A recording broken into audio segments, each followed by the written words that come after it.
નમસ્કાર દોસ્તો, જય સિયારામ। આજે એક નાનકડી બાળકી આવી છે જે આજે અમારા પ્રભુજી માટે નાસ્તો લઈને આવી છે। શું નામ છે દીકુ તારું? વિજયા। કેટલામાં ભણે? 12માં। કેટલામાં? 12માં।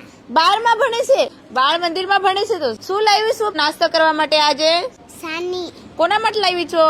તમારા હાટુ। મારા હાટુ? મને આપીશ? હા। સરસ। તારું પૂરું નામ શું છે બકુ? બીજા કેતન રાનોલિયા। ઓકે, કા રહેવાનું? વાલમનગર। વાહ, સરસ। પ્રભુ સેવા આશ્રમમાં પ્રભુજી માટે નાનકડી બાળકી આવી છે આજે પ્રભુજીને નાસ્તા ખવડાવવા સ્પેશિયલી।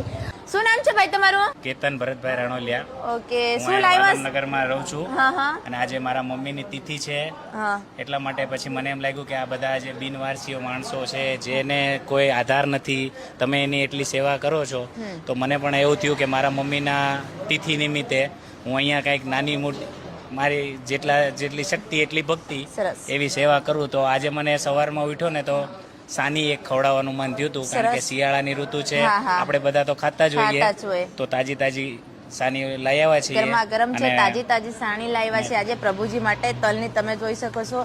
અને સાણી એટલે શરદીનો મેન રાજા કહેવાય, કેમ કે શરદી હોય અને થોડીક પણ સાણી ખાય તો શરદી મટી જાય, શરદી ઓછી પડી જાય, એટલા માટે આજે પ્રભુજી માટે ઠંડીના સમયમાં સાણી આવેલી છે અને સ્પેશિયલી ભાઈ એના મમ્મીના તિથિ નિમિત્તે આજે પ્રભુજીને ખવડાવવા માટે લાવ્યા છે। અને આમાં શું છે કે આમાં કોઈ પણ માણસ બીમાર ન પડે, હા। કોઈ અને શિયાળાની વસ્તુ છે, શિયાળાની વસ્તુમાં ખાવા લાયક બધા ઘરે ઘરે ખાતા હોય હા, છે, સરસ। બરાબર છે। તો આપણે આના ફાયદા શું છે કે ભાઈ સાની ખાવાથી દરેક વ્યક્તિને અત્યારે જે હાર્ટ એટેકના પ્રોબ્લેમ આવ્યા છે, તો હા। એ આ સાની તમે શિયાળા ઋતુ પ્રમાણે ખાલી એટલી ખાવ ને હા। તો હાર્ટ એટેકનું પ્રમાણ તલનું તેલ હોવાથી ઘણું ઓછું હોય ઓછું છે। સાની છે ને શિયાળા પૂરતી ખવાય।